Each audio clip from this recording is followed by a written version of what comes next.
And the place where all the magic happens, the BDSM studio. Woo! Long named that. In fact, that was a name given to it by Sovereign Tech listeners. Of course, that's Brian's Dungeon of Sex and Magic, and certainly I am about all of that. Of course, I just think magic was science. And, hundreds of years ago. There were thousands, maybe. Anyway, that's a whole other subject that I've talked about many times before. But maybe I'll get to talk about again because, well, we're going to be, one of my favorite recent animes on black magic will be making a comeback this year. Of course, that's Castlevania, which was one of my top picks for 2017 that Netflix has been doing. Also, another thing. So I think it just came out today. There's the sequel to Godzilla Planet of the Monsters that I think just hit today on Netflix, even though it came out in Japan back in May. I will be doing a review of that and a review of Voltron Season 6, which is ironic because the last time when I did the review of Voltron Season 5 was when Godzilla Planet of the Monsters came out. Holy shit. Well, we'll get to that. But then also I come to find out that Voltron Season 7, which we thought we were going to have to wait because, well, if you've seen Season 6, you know that things have, well, it's not really a spoiler, but things have calmed down. Okay. And so we thought it'd be a while, but no, we're getting Season 7 like second week of August. I mean, like in no time we're getting that shit. Okay. No complaint from me. I'll take all the Voltron all fucking day long, man. Yeah. Something I wish I'll tell you, I get people asking me sometimes, like, what do you wish Netflix would really pick up, since it seems like they don't mind taking on classic content. Well, here's the thing, is I don't like it when Netflix like reboots, or not reboots. I guess now the term is, I don't know what the fuck the term is. Reimagine, remake. Reboot used to mean what reimagined or remake means. And restarting would be, picking up something from where it ended when you last knew about it.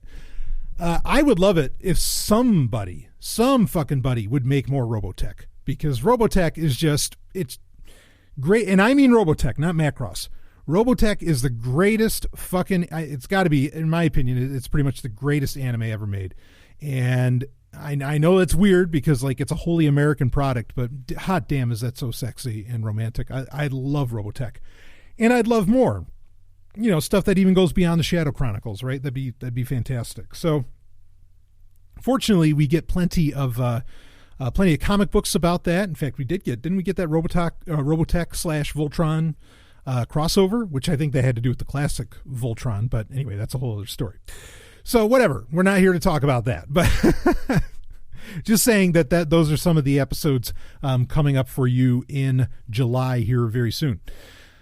Oh boy. So a lot of people asked me, because I did the Star Trek update yesterday, and a lot of people asked, hey, wow, tell us more about the Nokia 2. What's the deal here? And, are you going to put Lineage OS on it eventually, blah, blah, blah. Again, I'm not going to review it yet. I'm just letting you know. I'm not going to review it yet because I don't think it's fair to review this phone until they put out the Android Oreo Go edition version of the OS, until they update it to that. Then, we'll see what this thing's really made of. It seems more like Nokia just wanted to push out its budget line way ahead of time. And, because the successor to the Nokia 2 already has Android Oreo Go, which is the Nokia 1, which just came out recently. But the Nokia 1's not available in the US as to where the Nokia 2 is. So, yeah, when it gets the Oreo update, then we'll talk about, maybe we'll cover more of the Nokia 2. But definitely had a lot people asking a lot of questions. I can tell you, because like right now, it's just not fair to review it. Like, it only has 1 gig of RAM, and you'll have your headphones will, like, out of nowhere quit. Apps will just stop, I'm guessing because they run out of RAM or whatever. It's a pretty ugly situation right now, because Android Oreo Go, or Android Go, whatever shape that takes in the future as well.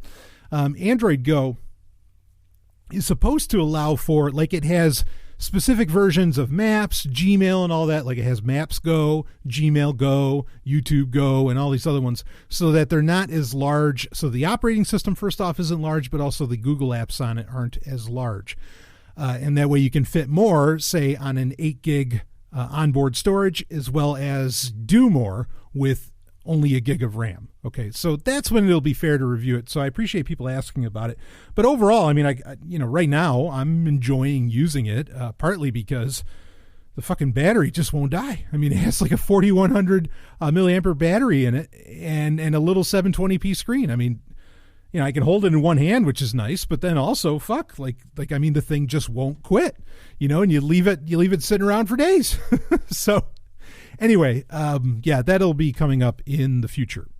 So anyway, let's get into some of our questions here. A question that I keep getting, no matter how many times I answer, and it's okay. Like I said, sometimes we have to revisit these questions because, things change. A question that I often get in is like, okay, what should I use as far as email? Also something else I'll tell you is I did get the video from Ryan Taylor for for my Dark Android talk, or not my Dark Android talk, but my privacy talk that I gave at PorkFest. So I will be ripping audio from that, putting out the video eventually, etc., and we'll make sure all that's a good time. But it was a question I got asked there as well. Is like, okay, what do we use as far as email? We want to get away from the tech giants, don't want to use Gmail, blah blah blah. What do we do? And of course, for years I've recommended GMX, but I'm going to tell you something. Is I'm kind of to the point, even though you can sort of cheat GMX to where you can use it pretty well without paying a penny.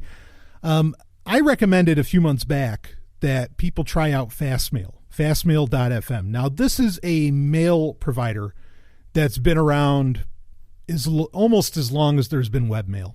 I mean, and we're talking like 20 years that they've been around. I mean, they've been around a long, long time.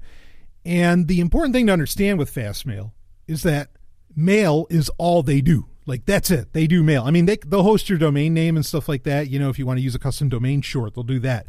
But by and large, mail is everything. Like, that's all that they do. That's all they ever do.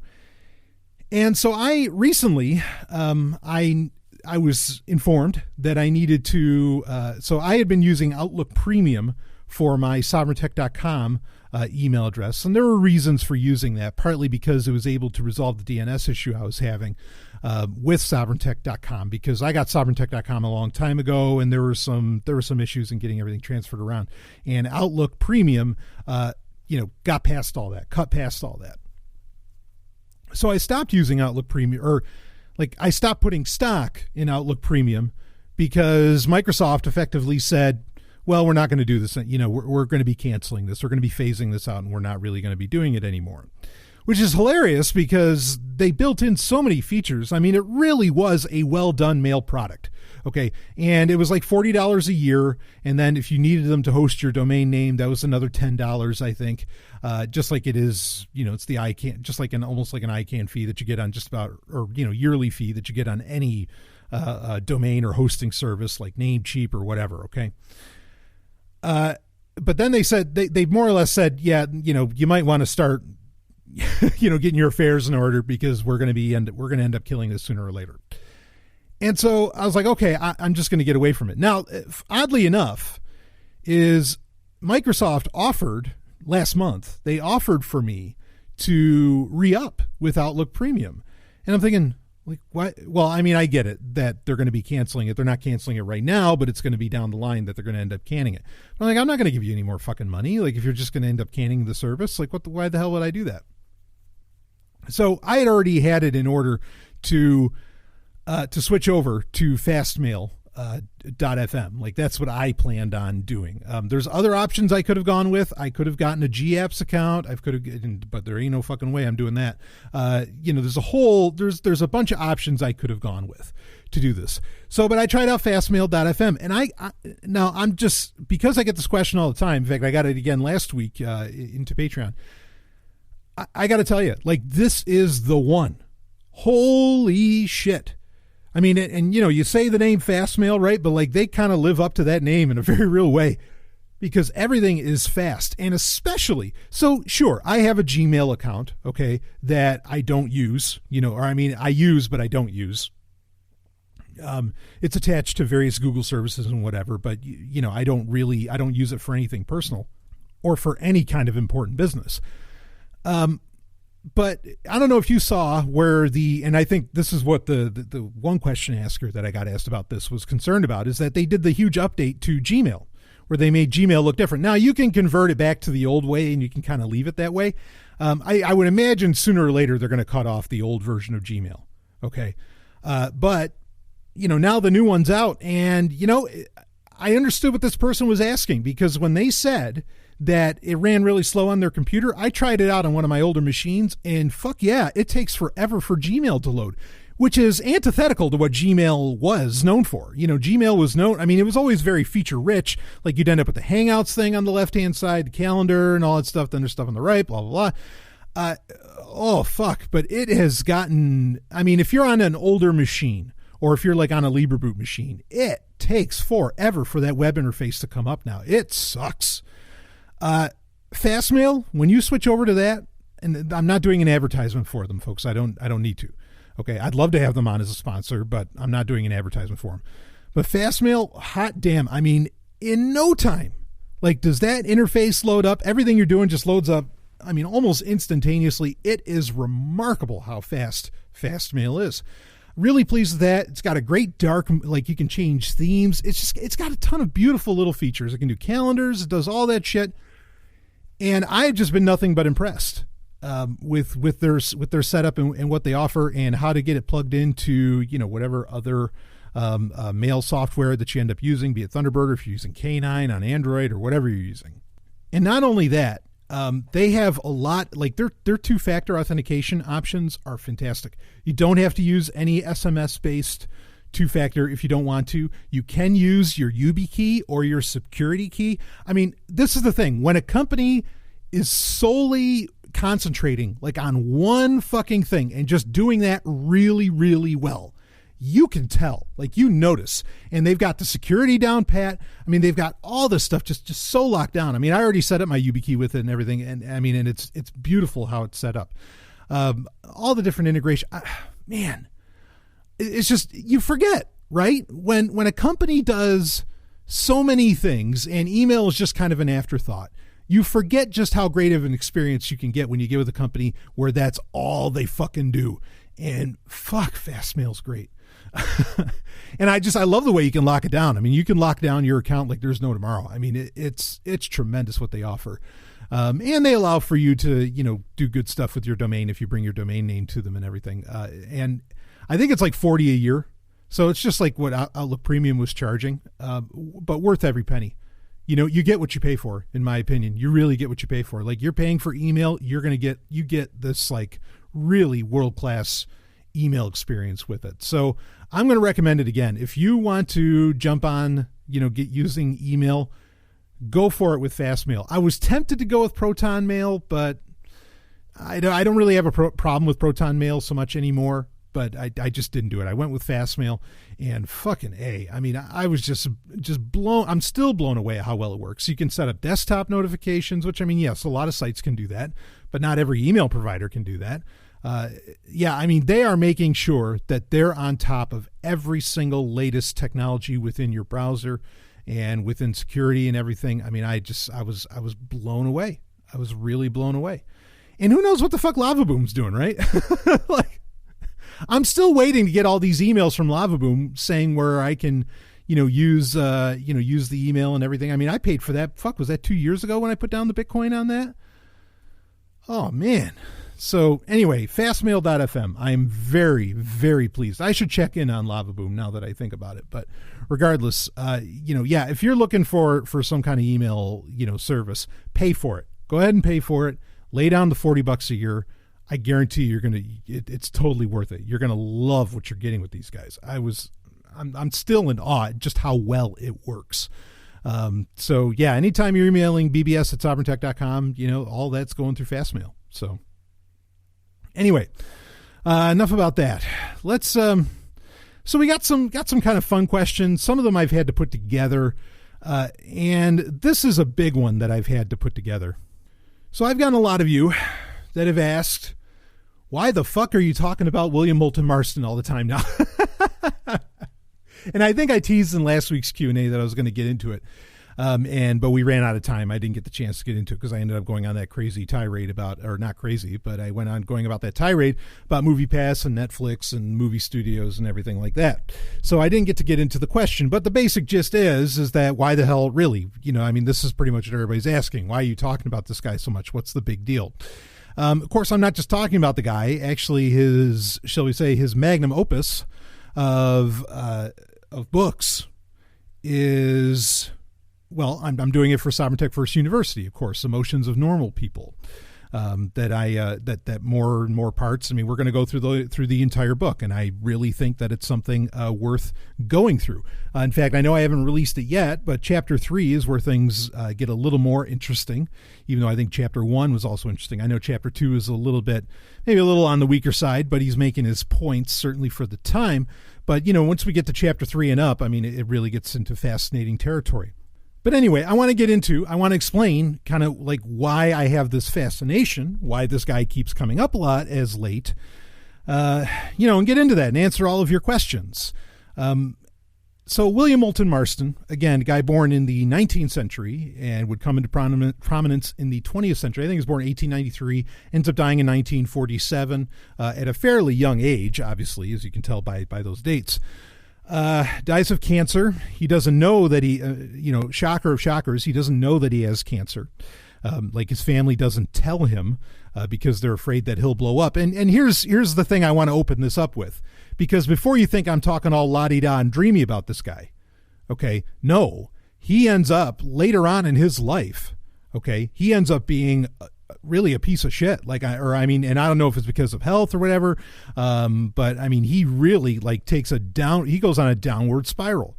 There's no doubt about that. I am not saying this guy is a perfect guy by any stretch of the imagination, or that you should emulate his entire life, or that he didn't have problems before, even when his health started to go down, whatever. I'm not making any such claim like that.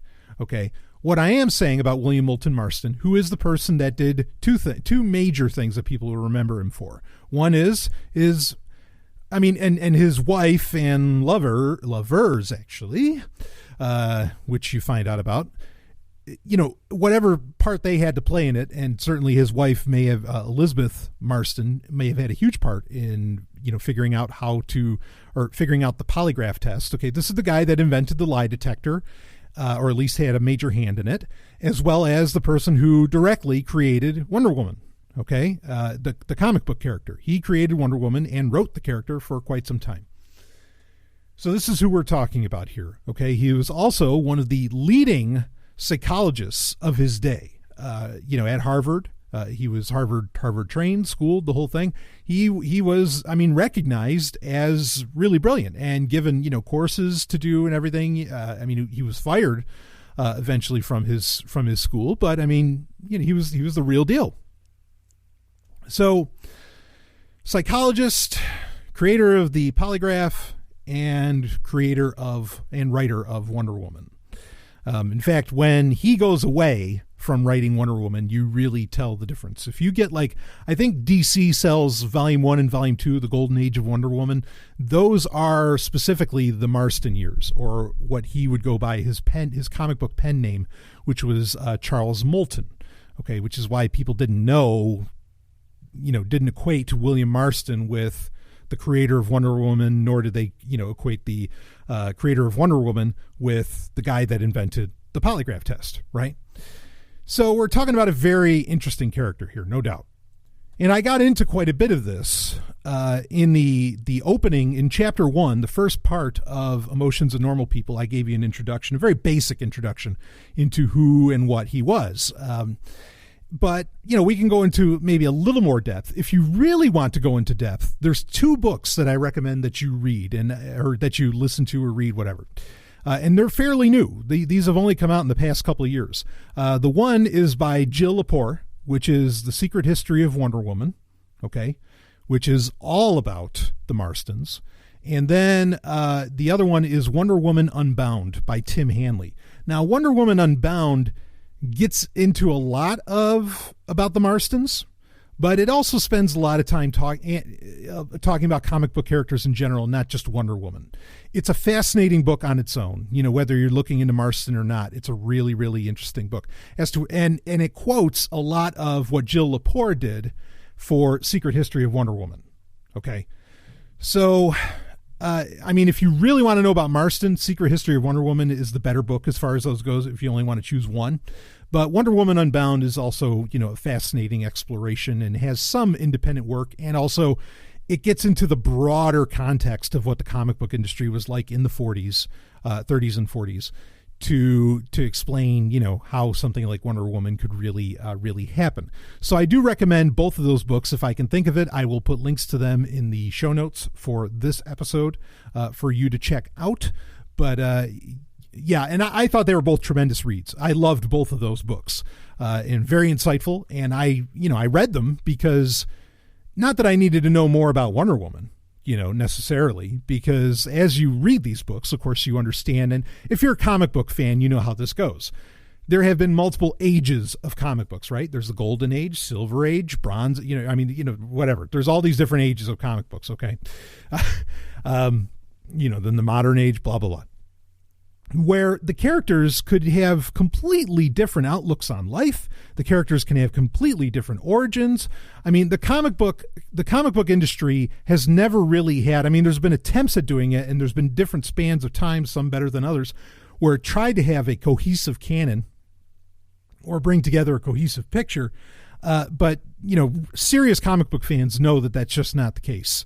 You're really only collecting a series of moments more so than anything else when you're into most comic books, at least from DC and Marvel.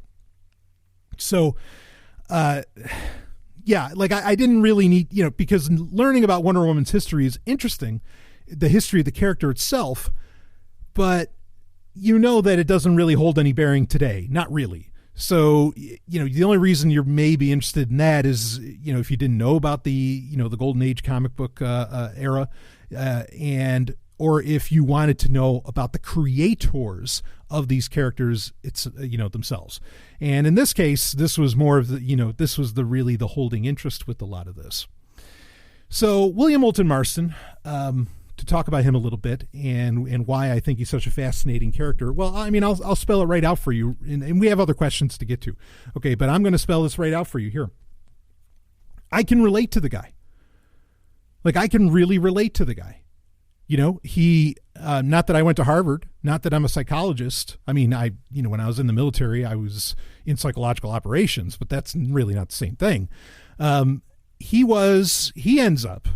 William Moulton Marston ends up becoming he is a spy, works for the OSS with the U.S. Army during World War I, does a stint there, and he comes out of it. He comes out of, serving in the Great War, realizing that war was not right, and that maybe war in general was not right. Now, granted, later on, Wonder Woman would be taking on the Nazis. But, so you're saying, oh, well, he supported World War II. Well, let's talk a little bit about that. You have to understand that the comic book industry was fighting Nazis before the U.S. entered World War II. All right. It was kind of an ahead of the game thing. It's not like he was supporting necessarily the U.S. war machine, just the comic book industry in general, which, no surprise, had a lot of its writers, creators, artists were Jews. They were fighting the Nazis well ahead of the U.S., the U.S. government, shall we say, or the U.S. Army, or, the U.S. military. So keep that in mind, that while he may have been anti-Nazi, that doesn't necessarily mean that he was pro-war. Okay.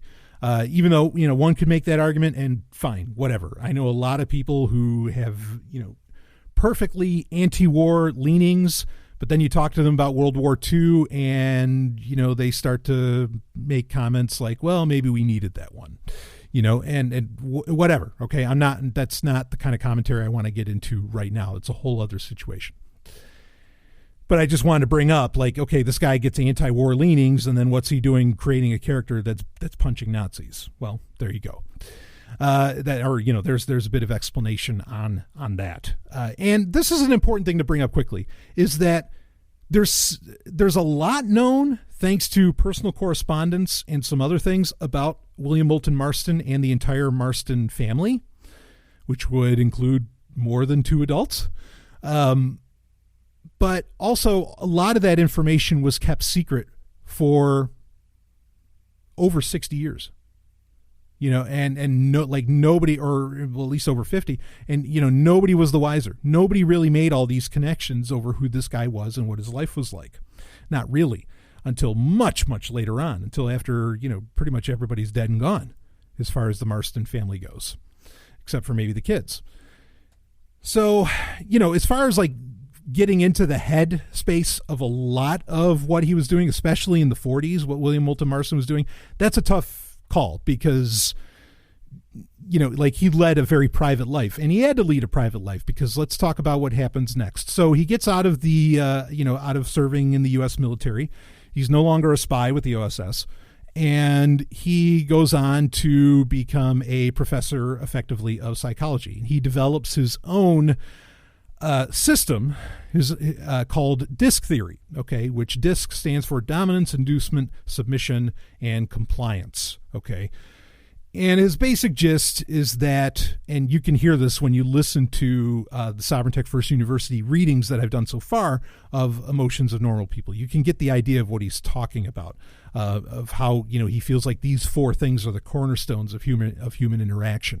Okay, but he develops this, and he gets allowed, okay, by a prestigious college to teach it, and to experiment with it and all of this, between his general courses in psychology. Okay. So he becomes, teacher in psychology. During that time, he meets a student. Okay. He is married to his wife, Elizabeth Moulton Marston.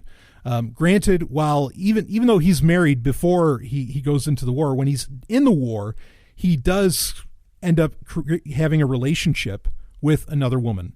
Okay, now the Marstons, Elizabeth and William, are both ardent feminists. They're all part of the whole, like Ethel Byrne, Margaret Sanger kind of style, feminists of their day. They're really into free love, into unconventional living, and all of this other stuff. A lot of which I can relate to. Now, I know when people hear the name Margaret Sanger, they start flipping out.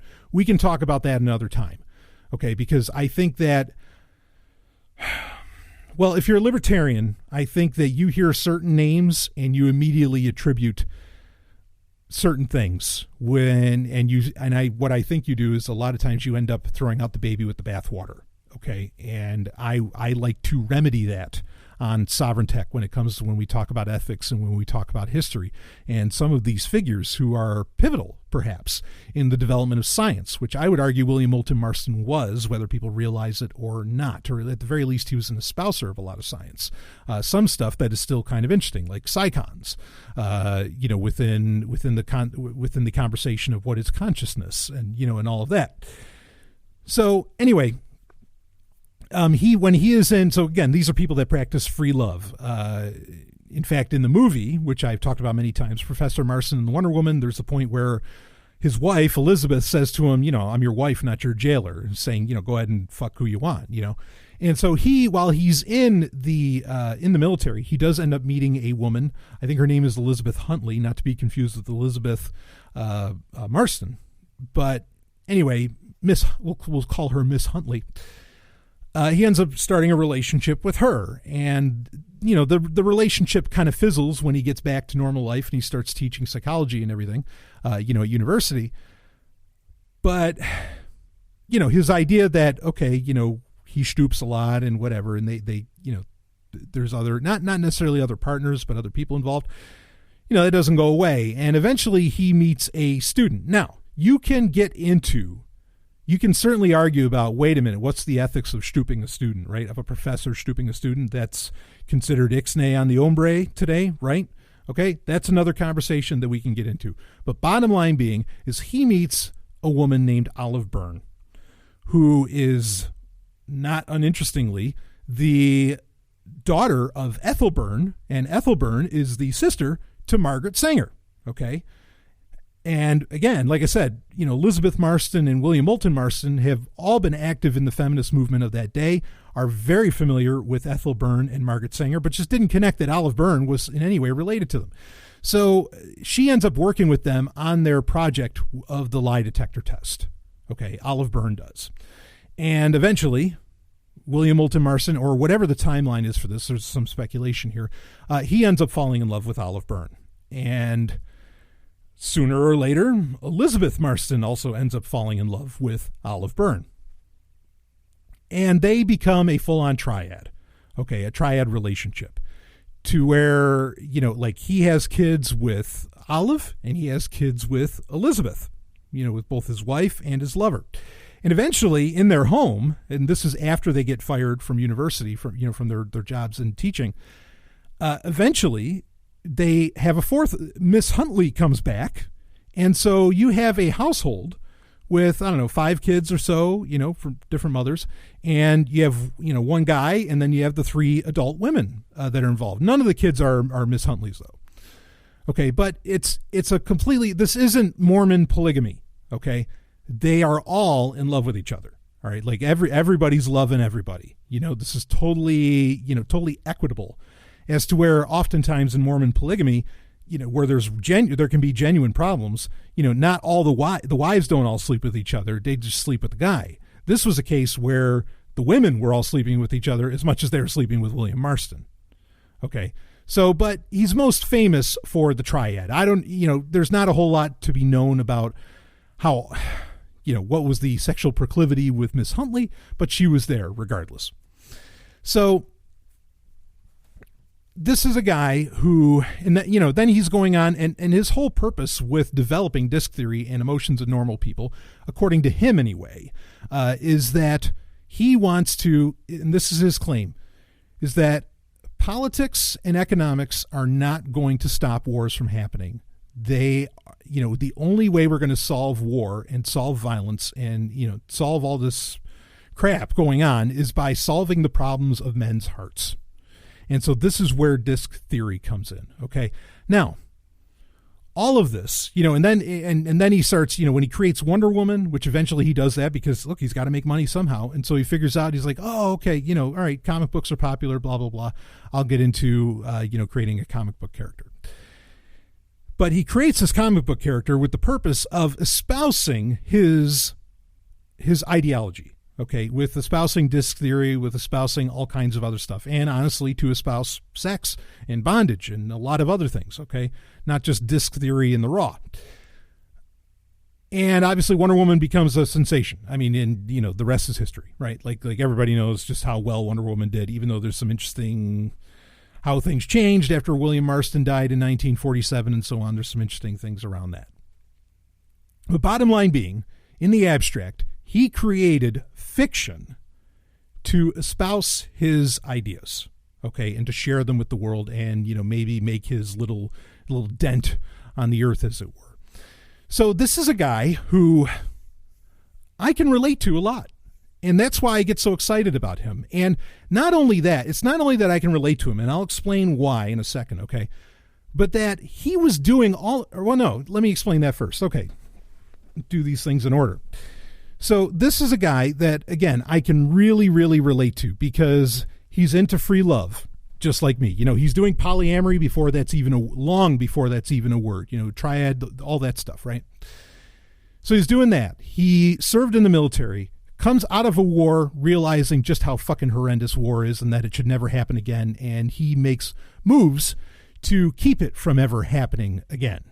Okay, and he has an interest in educating people because originally he was going to be a lawyer. The psychology stuff didn't come till much later. And then he ends up, and he's very, he's an activist. He's very active in the, shall we say, the unconventional ideologies of its day. And understand that feminism back then is different from feminism today. Most people get very confused when they hear about feminism because they think it's a monolithic thing when it's not. Because a lot of people, libertarians, ANCAPs, whatever, if they read a lot of the classic works of feminism, I don't think you'd have there's some things maybe you'd disagree with, but there's probably a lot more that you'd agree with than disagree with within those texts. Because again, it was a very different situation. And a lot of that writing and stance was based upon not just like it was writing about how women were being oppressed, but the arguments it was making were based upon individualism, saying that no, we're just humans too, as to where I think a lot of people think today that modern feminism, not that I even necessarily have so much of a problem with that, is maybe going too far in their minds, or is a political thing and blah blah blah. So, but I'm just saying, understand that feminism back then was different than it is today. There have been multiple waves of feminism, and each one of those is very different. That's why they've been classified into waves, because they have been so different from each other. Okay. But he's involved in that. And I mean, I'm a huge fan of Emma Goldman. I've said that many times. I've talked often about, why I've been a proponent, an ally to feminism for so long, because it was the only ideology historically that started questioning everything as far as social structures go. I mean, egoism does that too, but you don't really have so many works on that, to really reference. But anyway, so this is a guy, he's an activist, educator, and wants to put an end to war, did his time, saw the horrors of war, blah, blah, blah. And then, he ends up using, then he's very much into free love, a proponent of free love and other things, other, shall we say, unconventional sexual acts. And then he comes up, he decides to use fiction, in this case comic books, and in this case Wonder Woman, to espouse his ideas and to bring his ideas to the broader world, okay, and to put them in a more palatable form, maybe even an under-the-radar form of sorts. Does that sound familiar to anybody? I'm not boasting. I'm just saying, does that sound remotely familiar? I can really relate to this guy, and he was doing it 100 years ago. That's what blows my mind, is that me, now I don't think I'm any kind of great thinker. Not really, okay? I get kind words from people. I really don't think I'm that great a thinker, and I think everything is a remix. There's nothing new under the sun. There are no new thoughts under the sun, not really, okay? There's new applications of doing things, or a way that you apply knowledge or ideas or something like that, but, everything's a remix, okay? Part of the reason that intellectual property is absolute horseshit. But regardless of that, but to hear somebody who was putting things together so well 100 years ago and who figured so much of this stuff out, that's inspiring to me. And again, I can really relate to this guy, and I want to know, how did you come up with this? Like, when in my head, when I'm thinking about it, William Marston, how did you come to these conclusions? Because I know how I got to mine, but how did you get to yours? And is there anything to glean from how he got to a lot of these conclusions? I mean, he wasn't an anarchist as far as I know, but regardless, he got a lot of stuff on, in my opinion. A lot of stuff. Even some of his wilder ideas, I think, were pretty spot on in what he was laying out. So that's where my obsession with William Marston comes from. And, toss in the mix, the fact that he would get really, really into history, and try to explain things even from that angle and whatever. I mean, I could totally relate to that. In fact, he wrote, I don't have this book yet, and I want this book. I think I put it on wishlist.zog.ninja. Okay. Because this is not cheap. But he wrote a book in 1932 called Venus with Us, A Tale of the Caesar, which is all about Julius Caesar on these various, going around the world and everything, but he puts all the sex and everything else into it, and even some of his ideas, because another thing that William Marston's known for is he actually thinks women are superior to men. Which not a outrageous, believe it or not, within activist circles in that time, not that outrageous of an idea. Okay. And I didn't know that until recently, but anyway, that's something he puts out there, but that kind of takes place in this. And I want this book. And if I ever get it, I will, again, it's not cheap. I will get it professionally scanned, and I will share it with the world to make sure everybody can get their hands on this, because it is such a, it's got to be amazing. I got to read this. It's got to be sexy, quite frankly. But yeah, there's so much that Marston would end up talking about that I just think is, yeah, I want to know, how did he come up with this? And you got to give credit. Agree with him on everything or not, you have to give somebody credit for being willing to lead that lifestyle at that time in the 30s and the 40s. I mean, that's ballsy. That's ballsy, and that's an activism in itself. I have nothing but respect for somebody who's willing to lead that kind of unconventional life, especially in those very conventional times. So yeah, he's become a little bit of a personal obsession of mine, because I want to know how he got to the same points that I did, and did so 100 years before, I ever did. And again, not that I was thinking I came up with anything original, but he's got a lot going for him. So anyway, again, not a perfect person. When he would get older, apparently he was a very devilishly handsome guy. That's kind of the understanding of things. As he would get much, much older, he would, he'd end up weighing, he'd put on a lot of weight. His health would go down, would take a turn for the worst. He'd apparently become very combative, or yelling a lot around the house. I mean, all kinds of, the guy's not perfect. I don't have that kind of obsession where I think he could do no wrong, or that every idea he has is just brilliant. That's not what I'm saying at all. Okay. But I think him. And again, here's the other part too, is that being the time that it was, it's tough to tell what ideas are his and what ideas are just attributed to him that were actually the ideas of, say, his lover, or his wife, Elizabeth Marston, or their lover, Olive Byrne, or maybe even Miss Huntley. We don't know. Okay. And we'll probably never know, because they kept their lives such a secret that, that there was ever that kind of relationship. And in fact, there were hints, people could look into it a little bit and they could see, well, the Marstons had some kind of extramarital lover, and everybody assumed that was Miss Huntley. No one ever thought that it was Olive Byrne. No one knew, or at least no one that wrote it down, or no one that bothered to question things. This is a very private life, and it's really not until the past few years that anyone's really found all of this out about these people. And it makes me wonder, when I hear about this guy who came to all these amazing conclusions, again, not all of them are great, but, led this unconventional life and all this. How many other people do we not know about that did that? And who knows what the fuck they contributed to society? I would argue contributing Wonder Woman to society is a pretty fucking awesome thing.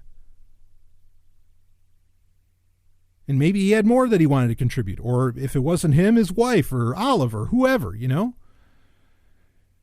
So, it gets you thinking. But yeah, the Marstons, I shouldn't just say William Marston, but it's just everything gets attributed to him. But the Marstons in general, including Olive Byrne and whatever, it's become a little bit of an obsession of mine, because I want to know how they got there.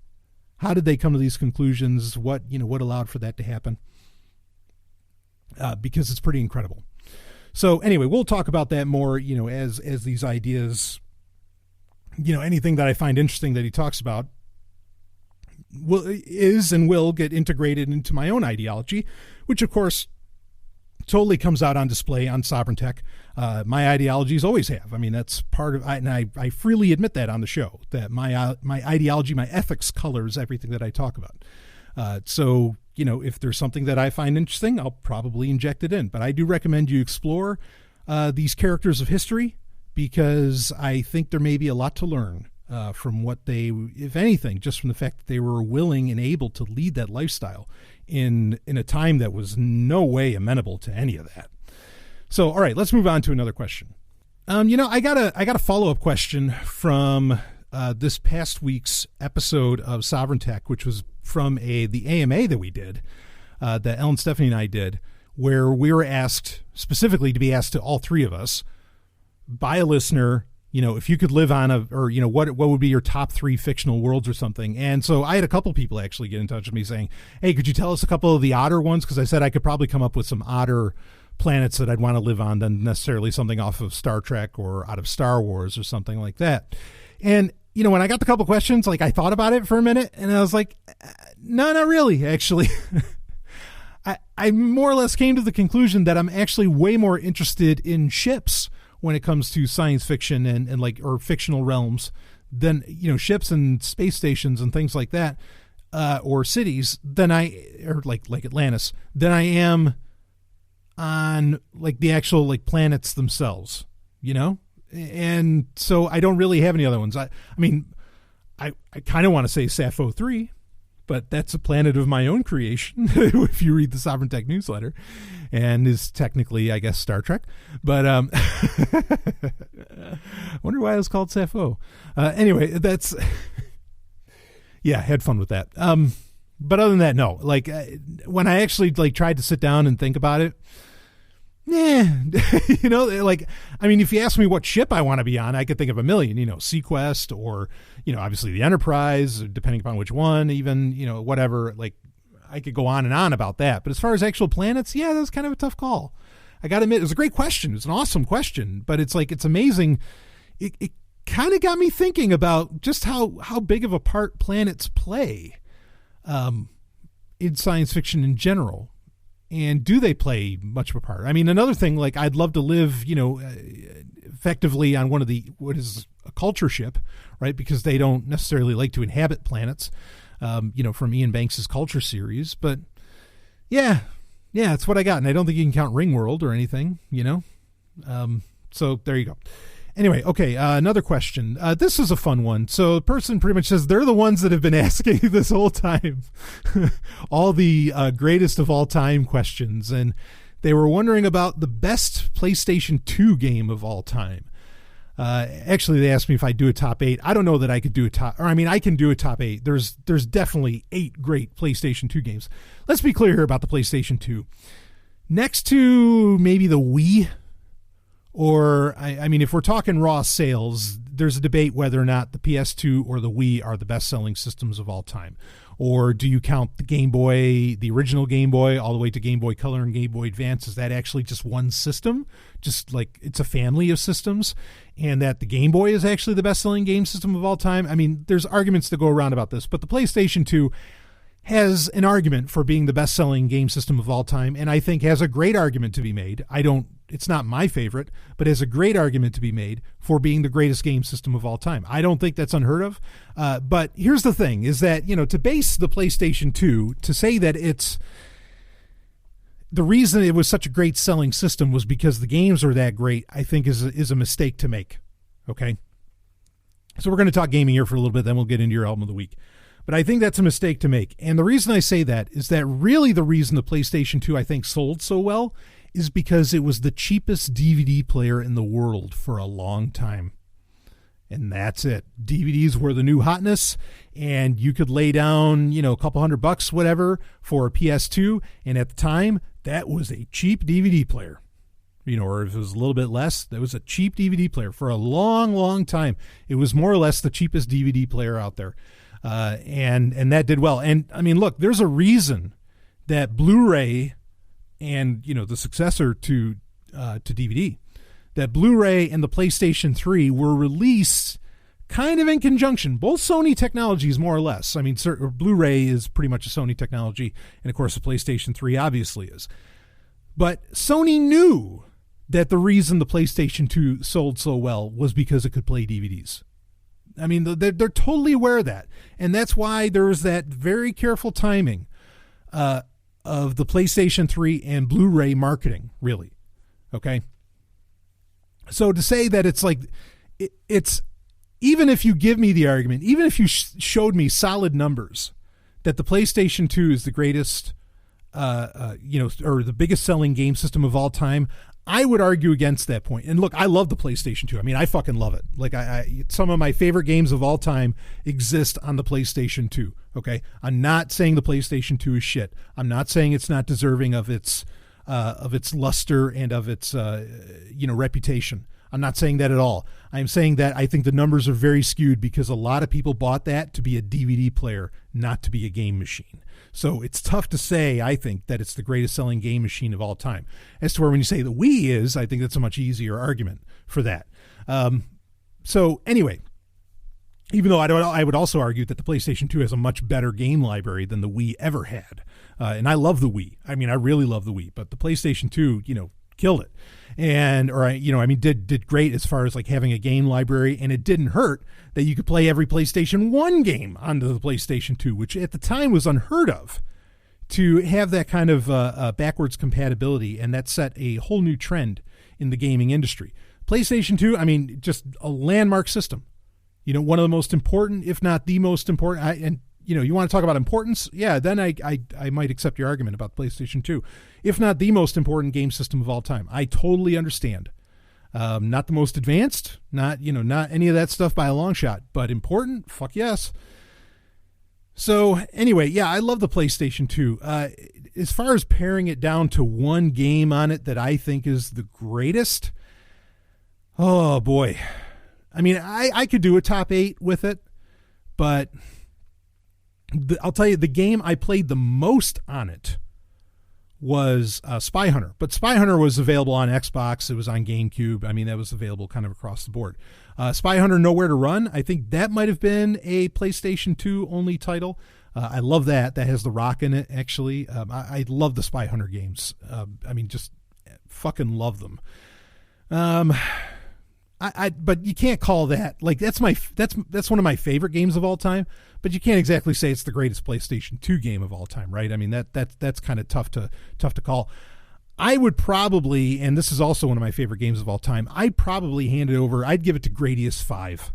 I think Gradius 5 is such an underrated and brilliant game. There's a reason that it's been re-released on the PlayStation Network for modern systems or more modern systems, because people know, wow, you know, Konami hired Treasure, and Treasure, just the game development house Treasure, just knocked it out of the fucking park. I mean, they blasted it, you know, like Babe Ruth had nothing on that. Gradius 5 is remarkable. I'm a huge, probably my favorite game type. I love RPGs and I love RTSs, but probably my favorite game type overall has always been the shmup, right? The shoot 'em up, the side-scrolling 2D shoot 'em up. Or it could be over the head too, over top. It doesn't have to be side-scrolling, because sometimes Gradius games, right, would do both. But like the PlayStation 2 is a golden system for shmups, for shoot 'em up games. You know, R-Type Final, Gun-Griffin Blaze, Silpede. Again, the Gradius games. You can actually get Gradius 3 through 5 on PlayStation 2. I mean, there's a ton on there that are brilliant games. I think Ikaruga might have gotten released for PlayStation 2. That's one of the greatest shmups of all time. Yeah, there's so many for that system. But yeah, I'd probably give it to Gradius 5. I think because it was a console exclusive at the time, and I think it delivered everything you wanted out of that game. It has one of the best soundtracks of all time. The graphics for the time were phenomenal. The gameplay was absolutely brilliant. Like I said, Treasure really brought it with Gradius 5. So, you know, I've got to give them that. But there's so many there's so many games. I mean, yeah, you want to say Shadow of the Colossus, you want to say God of War, you want to say Final Fantasy, I don't know, whichever one. I understand. I'm not, you know, I get where those are great, but I think it's better to answer with something maybe that's a little more rare, you know. And also, a lot of great Dreamcast titles ended up getting ported to the PlayStation 2 after the Dreamcast failed, because the game development houses said, well, shit, we've got this great game on a dead system. Let's get it somewhere else. You know, you'd get the new Echo the Dolphin on PlayStation 2, which is phenomenal. You get Space Channel 5. You get Ready to Rumble Boxing. You know, you get a lot of these really great games that were originally only for the Dreamcast that, you know, just the game houses wanted to make more money off of them, and fucking right. So the PS2, I mean, you know, the other nice thing about the PS2 is that you had so many, and the other systems would get these too, but the PlayStation 2 got a lot of them.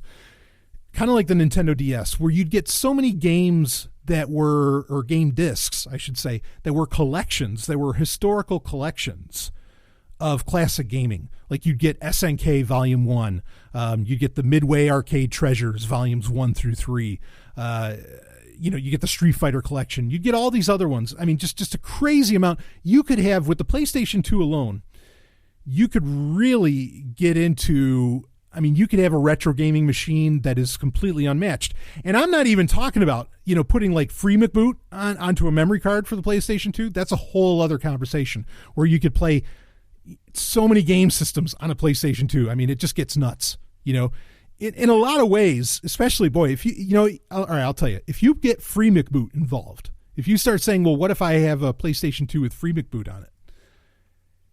Then you have the greatest game system of all time. Like, there's just no argument, because you're playing Super Nintendo games on there. You know, you're playing Genesis games, original Nintendo games. You're playing the entire PlayStation 1 library. You're playing the entire PlayStation 2 library. I mean, you're just, like, the possibilities become almost endless. And there's just more homebrew stuff that gets made for the PS2 by the day. I mean, I have one, and I've had to like replace the laser on it. I mean, I've done the business. We're talking about a system that's over 16 years old. Man, it is a fine little machine, I have to say. But yeah, I'm going to give, as far as like what the greatest PlayStation 2 game of all time. And look, I know you're going to Bushido Blade, Einhander, or wait, no, those are PlayStation 1. Or whatever. Anyway, it's tough to get confused because then, like, talking PlayStation 1, it's like, well, Colony Wars. Like, if you can count PlayStation 1 games as being the greatest for PlayStation 2, you're going to bring up Colony Wars in a heartbeat, or at least I would. And then then there's your Grand Theft Autos, you got Vice City, blah, blah, blah. And there's so many to choose from, but I'm going to give it a Gradius 5. I've got to give it a Gradius 5. I think that game is just too fucking good and not talked about enough. And I know it's not talked about enough. Why? Because we don't have Gradius 6, goddammit. We just don't. And I don't know, a lot of shmups, I think, kind of died on the PlayStation 2. Like R-Type, there hasn't been a new R-Type since the PlayStation 2. You had R-Type Final, of all things. I mean, it's fucking in the name. And that, that's probably my second favorite shmup series, after Gradius. But yeah, totally giving it to Gradius 5. So, okay, let's go on to our album of the week. That'll wrap things up for our questions. Had a couple other ones, but someone asked me to do a review of Snow Crash by Neil Stephenson. I will get into that. That'll probably be a completely separate episode, and I still have the entire Harlan episode that I want to do, and those will be coming shortly. So, okay, this week's album of the week. This is a brand new album that just came out, and it's by a singer that I am a major, major fan of. This is if you want to get really technical, this is a melodic hard rock album. Okay. It's tough to call this one metal because it's not that heavy, but it's by a guy who's been in metal acts in the past. And it's Ted Poley. Ted Poley has one of the most recognizable, if you know of him, has one of the most recognizable voices in metal and hard rock. And he's best known for being the lead singer of the band Danger Danger, who would have some degree of popularity in the early 90s with their self-titled album Danger Danger. And then I would argue the album that came out a couple of years after, one of the greatest, rock, metal, whatever term you want to use. We had a conversation about that last week. But one of the best metal albums, in my opinion, ever, which is Danger Danger's Screw It. I mean, and it's just a fantastic album. So he's over the years, he's come out with some solo work. Now understand, and I know this is a joke, or the statement is usually used as a joke, but it's quite serious in this case. Ted Poley is huge in Japan. I mean, he's just huge, and he's had a solo career there. When he left Danger Danger for a little while, and they brought in another guy, and then he, came back to Danger Danger, but they haven't released anything under the Danger Danger label in years. Not since like 2011, maybe it was even 2009. I forget when their last one, Revolve, I think was the name of the album. I forget when that it was either 2009 or 2011 that came out.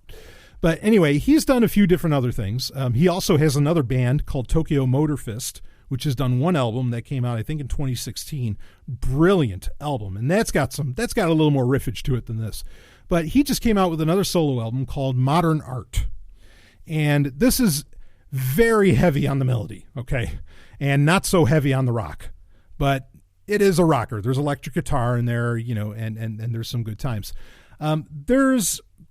Personally, I think it's track for track. It feels a lot like Ted Poley went in the direction of more of like a Harem Scarum, if you've ever heard the band Harem Scarum, who are also huge in Japan, and they're huge in their home country of Canada. They never really made it in the U.S., unfortunately. I can't understand why, because I think they're one of the greatest metal acts of all time, or hard rock, whatever term you want to go with. One of the best hard rock acts ever. Their first album, their self-titled album, is just a masterpiece, and they've been making albums on the regular since pretty much 1995, and they haven't stopped. They just had another album come out last year. They had United come out in 2017. I mean, they have like 10, 12 albums, inside of that time frame. That's incredible. So, but yeah, Ted Poley, Modern Art. I mean, you get that classic Ted Poley voice, that just comes out, and sings like a canary, and phenomenal. A lot of synth. And I don't mean like cheesy it is cheesy keyboard, but I don't mean like kind of that cheap keyboard that sounds weird sometimes to people who aren't used to it. Like if you listen to Deep Purple and you're like, wow, what the hell is that keyboard doing there? No, this is more of like a real synth keyboard that fits. This has a very, if I were to describe it, has a very futuristic sound. Like this is a direction that I think a lot of metal / hard rock has been going in other parts of the world. You think, for example, the band Heat, where they have a lot of synthesizer that comes in, or a lot of synth that comes in. And Ted Poley, like he might take it even a little too far, but it's still a track for track album. I love every song on it. Every song is totally listenable. The last track on it, Wilderness, I think is absolutely beautiful. I had a lot of fun listening to this album. Again, it just came out, but I love Ted Poley. One of my favorite singers, no doubt. And I mean, Danger Danger is just such a badass band. And if you've never listened to those first 2 albums from Danger Danger, you are missing out on a real treat, because that is some sexy fun times, let me tell you. And I emphasis on the sexy and the fun. I mean, real emphasis on that. It's there. So check out Ted Poley's modern art. Check it out. Try before you buy, because I can understand where this sound is a bit of an acquired taste. And you've really got to love Ted Poley to even like want to try it out. But if you like Ted Poley, if you like that sound, or if you're into like Heat, or even if you checked out Tokyo Motor Fist, which I think was an album of the week on Sovereign Tech Prime at one point, you're really going to like this, because, well, it's the same guy in that case. I mean, he's not from Heat, but he's from Tokyo Motor Fist and from Danger Danger. But it's got a lot of that sound, and it's a modern direction that I think a lot of melodic hard rock's going to go. And I'm not opposed to it. I think it's cool. And I thought it was just a beautiful album to listen to. His voice is just incomparable. There's really nothing else quite like it. I'm such a fan. The only guy that comes close to his voice would be like CJ Snare from Firehouse, which another band that I'm just a huge fan of, and that is still massively huge in Japan. And they still come out with albums, and people have no idea. Like, they get radio play in Japan. Do you understand? With like albums that came out, just a few years ago. Firehouse is huge. So yeah, probably the closest voice I can imagine that he sings like, I would say, would be like CJ Snare, sort of like how CJ Snare sings in was it Shake and Tumble off of their first album, off of Firehouse's first album. Oh, what a great band. Anyway, there you go. That's there's your Wednesday Q&A. You got your album of the week. We got into some questions, some explanations of things that are going on. A recommendation of rockandfastmail.fm if you're looking to get a new email provider. I couldn't recommend them enough. I've been nothing but pleased with what they've got going on. And yeah, we talked a little bit of gaming. How about that? So another well-rounded Wednesday Q&A for Sovereign Tech. So thank you to all of the patrons. I appreciate it. More content to come out throughout this month. Of course, you got the Relationship Rhombus, got the Star Wars update, got more of Emotions of Normal People by William Marston to come out, which I really think is a book people should explore. And there might be some surprises in between all of that. Anyway, I won't spoil them. So, all right, there it is. Woo! I will see all of you on the other side.